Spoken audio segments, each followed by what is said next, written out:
Hay un momento en la vida de todo artista en el que los aplausos se desvanecen, las luces se atenúan y la verdad ya no puede permanecer oculta. Para David Garrett, el violinista que el mundo creía conocer desde hacía tiempo ese momento, llegó en silencio sin advertencia, sin gran revuelo. A los 45 años, tras décadas de perfección-presión y un silencio que se volvía más pesado año tras año, finalmente admitió la realidad de la que había estado escapando toda su vida. Y lo que reveló estremeció incluso a aquellos que lo habían seguido desde sus primeros pasos como niño prodigio. Esta es la historia que nunca quiso contar hasta ahora, la infancia que parecía un regalo, pero que se sentía como una jaula. David Christian Bongartz nació el 4 de septiembre de 1980 en Aquisgrán, una pequeña ciudad alemana que no tenía razones para sospechar que estaba recibiendo a un niño que un día estaría entre Mozart y Metallica. Su padre, Georg Peter Bongartz, era abogado y comerciante de violines. Su madre, Dove Marie Garrett, era una prima ballerina estadounidense. La música no era simplemente promovida en su hogar.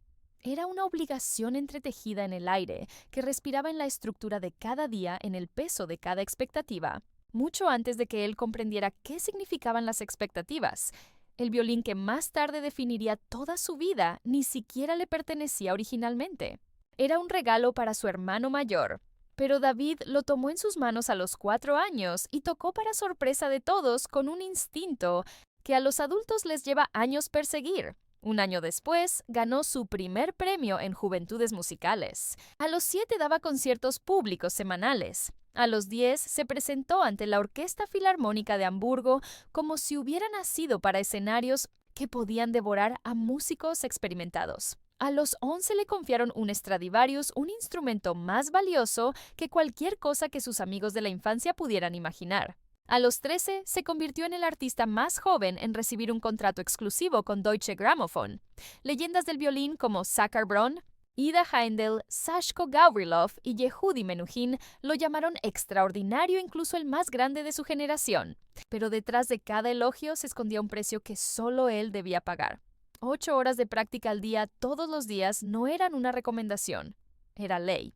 Y mientras el mundo veía en las revistas a un niño prodigio, David sentía algo completamente diferente, el lento y silencioso desvanecimiento de una infancia que nunca pudo poseer realmente. Más tarde admitió que en esos primeros años casi nada le pertenecía. Ni la música, ni la rutina diaria, ni las entrevistas, ni siquiera la sonrisa que tenía que sostener para los fotógrafos sintiera alegría o agotamiento. Después de graduarse del Einhard Gymnasium en Aquisgrán, finalmente se rebeló contra su padre, contra la tradición, contra la forma asfixiante en la que había sido moldeado desde los 4 años.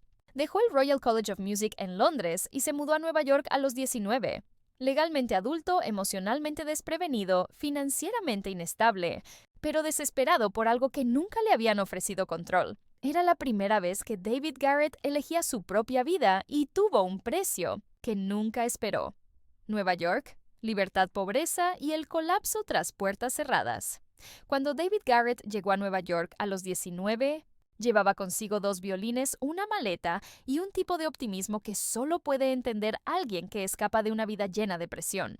Había dejado el Royal College of Music contra la voluntad de sus padres y había llegado a un país donde a nadie le importaba. Que hubiera sido un niño prodigio en Alemania, que una vez tocó para Claudio Abbado o que Deutsche Grammophon lo contrató a los 13. En Nueva York era simplemente otro joven músico tratando de sobrevivir. Se mudó con su hermano Alexander y compartió con él un apartamento que se sentía como el primer espacio en su vida que no estaba determinado por reglas. Pero la libertad trajo una nueva forma de dureza.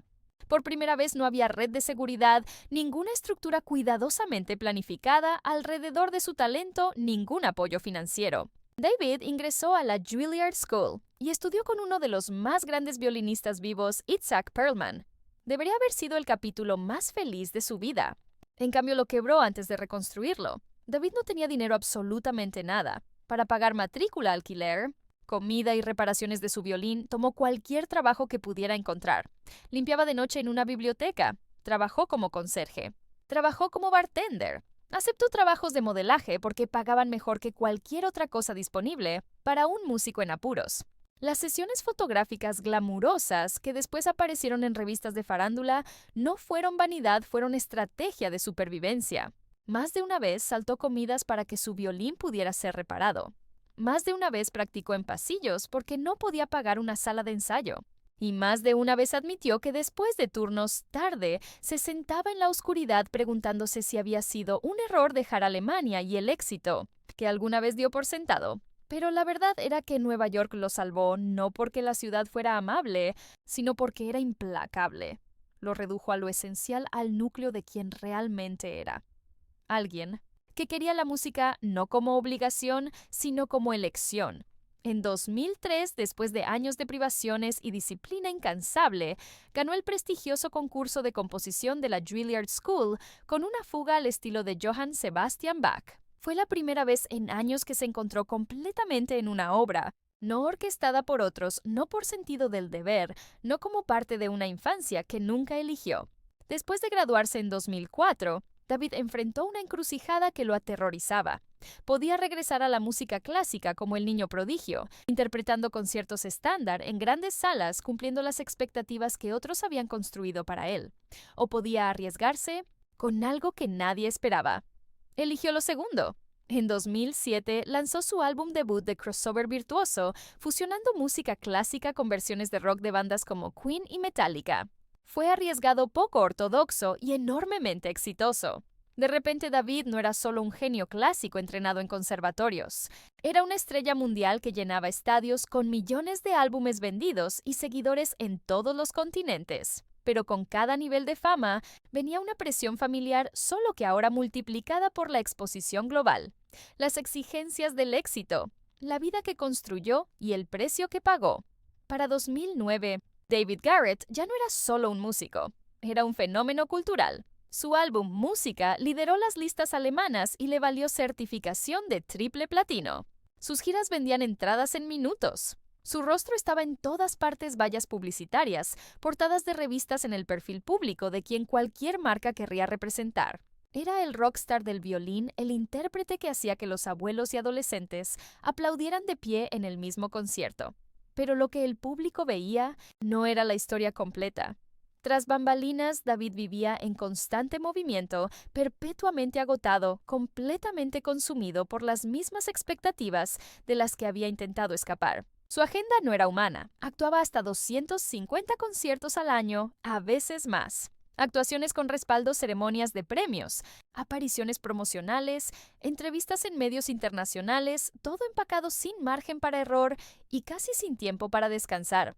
Se trasladaba de hotel en hotel, de aeropuerto en aeropuerto, rara vez sabiendo en qué ciudad estaba cuando despertaba. En entrevistas posteriores, admitiría que muchas noches dormía menos de 3 horas antes de tener que actuar nuevamente. Y aún así, nunca declinaba, nunca se tomaba un descanso, nunca pedía reducir el ritmo. Su equipo lo veía adelgazar, lo veían tropezar con palabras en entrevistas, sus manos temblaban antes de subir al escenario, sus ojos mostraban agotamiento, que ni el maquillaje podía ocultar. Pero nadie se atrevía a detenerlo, ni siquiera él mismo, porque detenerse sentía como admitir debilidad.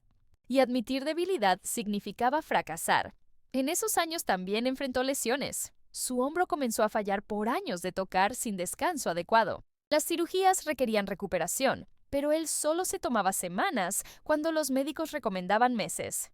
Reaparecía en el escenario, apenas podía sostener el arco, convencido de que si se detenía por mucho tiempo, todo su éxito, toda su identidad se desmoronaría. Para 2010, el éxito era implacable. Su álbum Rock Symphonies lo consolidó como una superestrella internacional vendiendo millones. Su segundo gran disco Legacy debutó directamente en el número 1 en Alemania. Los premios continuaban llegando, los conciertos se hacían más grandes, las expectativas más exigentes. Y con cada nueva cumbre alcanzada, su control sobre su propia vida se adelgazaba. Había elegido la música por libertad, pero ahora se sentía atrapado por ella. También estaba el escrutinio. Los medios no lo dejaban solo. Cada relación era analizada, cada foto era estudiada, cada palabra en entrevistas era diseccionada. Salió con la actriz Ashley Greene, estrella de Crepúsculo, de 2010 a 2011. El mundo los llamó una pareja de poder. Los paparazzi los seguían por todas partes. La presión los rompió en un año. Después estuvo vinculado a Tatiana Navka, patinadora rusa y campeona olímpica. Luego a Andrea Berg, cantante alemana. Más tarde a Paulina Andreeva, actriz rusa. Cada relación fue cubierta agresivamente por los medios. Cada ruptura fue pública. Y poco a poco, David dejó de abrirse. Dejó de hablar sobre su vida privada por completo. El patrón era claro. Cada relación comenzaba con conexión genuina y terminaba cuando el peso de su agenda, el caos de su vida y la exposición constante la aplastaban. Su agenda no permitía estabilidad, su fama no permitía privacidad y su miedo a decepcionar a todos no le permitía detenerse. En 2012, David tuvo su primer gran despertar físico. Después de años de advertencias ignoradas, sufrió una lesión grave de hombro que requirió cirugía inmediata. Los médicos le advirtieron, si no se detenía, si no se tomaba meses de descanso real, podría perder permanentemente el rango de movimiento necesario para tocar profesionalmente. Esta vez no pudo actuar a través de ello. Por primera vez en años, David Garrett se vio obligado a detenerse. Y en ese silencio, se dio cuenta de algo aterrador. No sabía quién era sin el escenario. No sabía cómo existir sin actuar, sin moverse, sin probarse a sí mismo constantemente. Su identidad completa estaba construida sobre estar en movimiento, y ahora que fue forzado a quedarse quieto, no quedaba casi nada debajo. La recuperación le dio tiempo para pensar, y pensar trajo claridad. Por primera vez desde la niñez, hizo preguntas que había estado evitando durante décadas. ¿Por quién estoy haciendo esto? ¿Por qué no puedo decir que no? ¿Qué estoy tratando de demostrar y a quién? Las respuestas eran incómodas. Después de la cirugía volvió, pero algo en él había cambiado. No de inmediato, no drásticamente, pero una grieta había comenzado a formarse. Los años siguientes solo la ensancharían. El colapso. Como la perfección casi lo mató. Para 2015, David Garrett se había convertido en una máquina. Actuaba en promedio cada 2 días durante todo el año.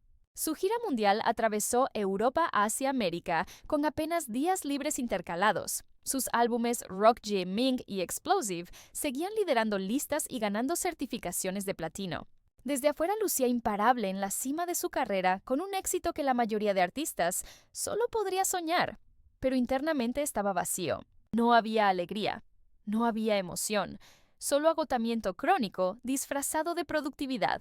El hombre que una vez había huido de Alemania para encontrar libertad, ahora estaba atrapado una vez más, esta vez, por una prisión que él mismo había construido. Despertaba en hoteles sin recordar qué país estaba visitando. Tocaba conciertos en piloto automático, sus dedos moviéndose con memoria muscular mientras su mente flotaba en otro lugar. Se sentaba solo en camerinos antes de actuaciones mirando su reflejo sin reconocerse. Las entrevistas comenzaron a sentirse mecánicas. Repetía las mismas anécdotas, la misma energía de actuación, el mismo carisma ensayado, pero detrás de sus ojos había un vacío, que algunos periodistas comenzaron a notar. Un reportero alemán escribió: Garrett sonríe como siempre, pero algo detrás de la sonrisa ha desaparecido. Esa cita le perseguiría durante meses. Luego empezaron los ataques de pánico. El primero ocurrió justo antes de una actuación en Berlín. Su pecho se apretó, su visión se estrechó, su corazón aceleró tan rápido que pensó que estaba teniendo un infarto. Había manejado lesiones físicas antes, pero esto era diferente. Esto era su mente y cuerpo diciéndole que se detuviera, y no sabía cómo hacerlo. Los ataques comenzaron a ocurrir con más frecuencia.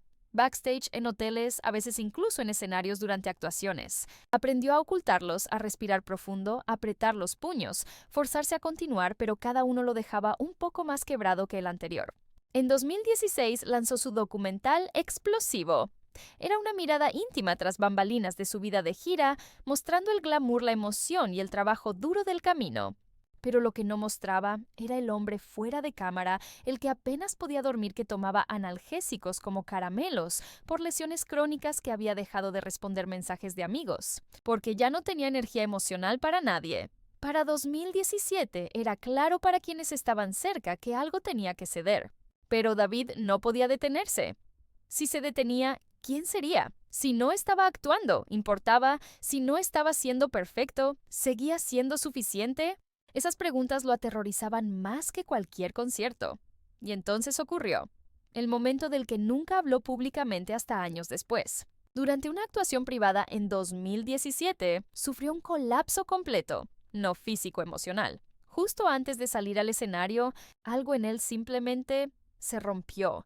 No podía moverse, no podía respirar, no podía fingir más. Su equipo lo encontró sentado en un rincón de su camerino, temblando, llorando, completamente incapaz de actuar. Cancelaron la actuación citando enfermedad repentina. Pero no era enfermedad, era agotamiento burnout, el colapso de un hombre que había estado corriendo desde los 4 años y finalmente se había quedado sin camino. Por primera vez desde la infancia, David Garrett no tenía respuestas, no tenía fuerzas, no tenía más nada que dar. Y en esa oscuridad finalmente enfrentó la pregunta de la que había estado huyendo toda su vida: ¿qué queda de mí cuando no estoy actuando? La respuesta lo aterrorizó, porque por primera vez no lo sabía. El silencio que lo salvó retiró reflexión y renacimiento. En 2018, David Garrett hizo algo que nadie esperaba. Desapareció. No hubo anuncios dramáticos, no declaraciones públicas, no grandes despedidas. Simplemente canceló toda su agenda de gira, rechazó nuevos proyectos y se retiró del ojo público sin explicación. Por primera vez en décadas, eligió el silencio sobre el espectáculo. Se mudó a una pequeña cabaña en las afueras de Salzburgo, Austria, lejos de las grandes ciudades, lejos de los reflectores, lejos de todo lo que una vez definió su vida. No había agenda, no expectativas, no aplausos esperándolo al final del día. Solo quietud. Al principio no sabía qué hacer con ella. Décadas de movimiento constante habían entrenado su cuerpo y mente para existir en caos. Ahora, de repente forzado a quedarse quieto, se sintió expuesto, vulnerable, casi al desnudo, sin el ruido que una vez lo protegió de sí mismo.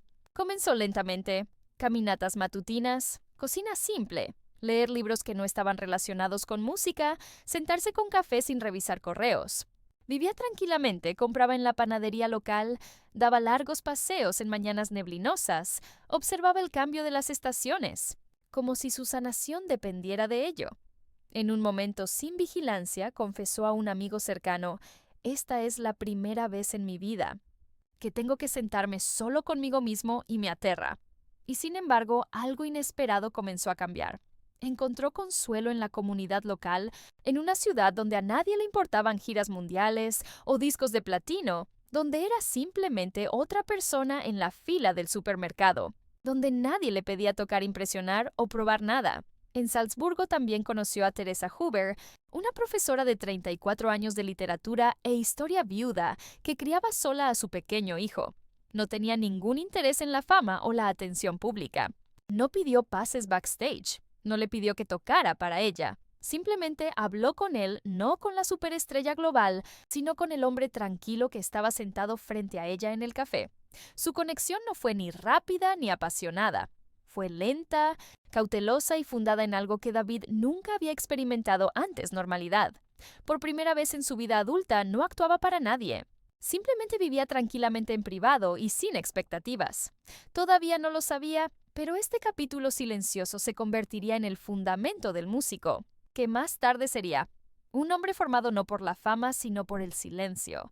Un nuevo tipo de música: redención, reinvención y el hombre en quien se convierte.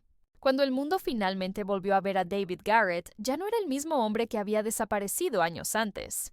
El cambio no ocurrió repentinamente, ni vino en forma de un regreso dramático. Sucedió tranquilamente, casi invisible, en los momentos más simples de su vida retirada en Salzburgo. Momentos que lo reconstruyeron de una manera que los aplausos nunca pudieron.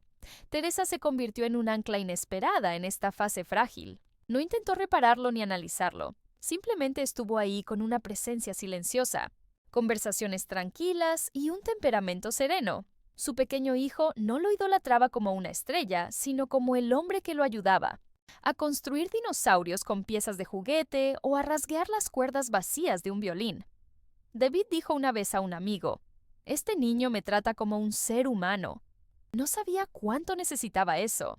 Por primera vez en décadas, David redescubrió una versión de sí mismo que no estaba definida por perfección, presión o expectativas públicas. Cocinaba para amigos, iba al mercado, ayudaba a un vecino anciano a apilar leña y lentamente, casi imperceptiblemente, comenzó a componer nuevamente.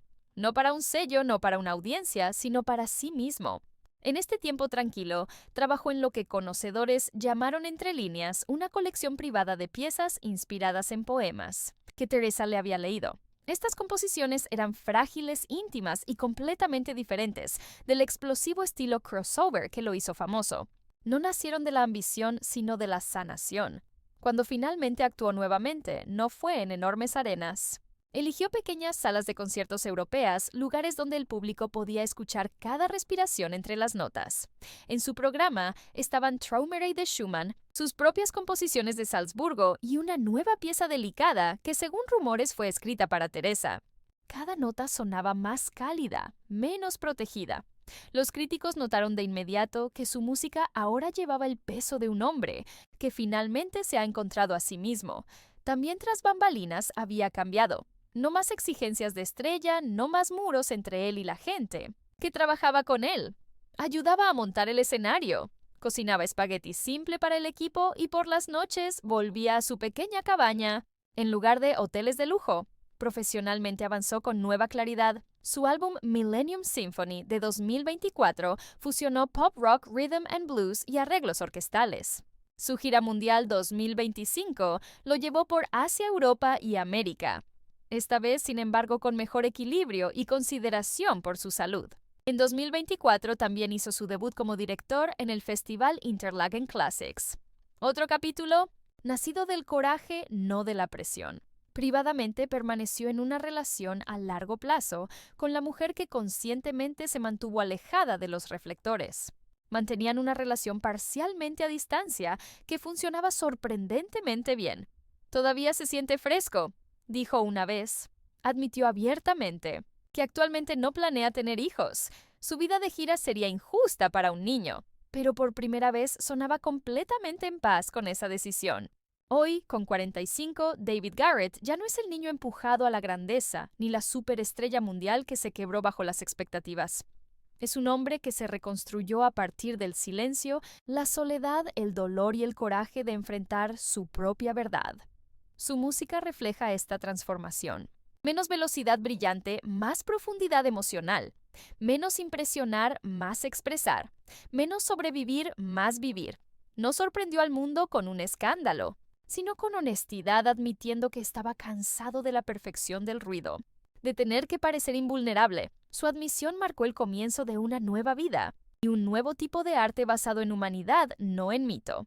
Al final, el capítulo más extraordinario en la historia de David Garrett no es la fama que alcanzó, sino la paz por la que luchó tanto tiempo. ¿Qué piensas del viaje de David Garrett, del niño prodigio, al hombre que finalmente encontró paz consigo mismo? ¿Su transformación cambió tu perspectiva sobre él? Escríbenos en los comentarios y no olvides dar like al video, suscribirte al canal y activar la campanita para no perderte ninguna otra historia. ¡Hasta pronto!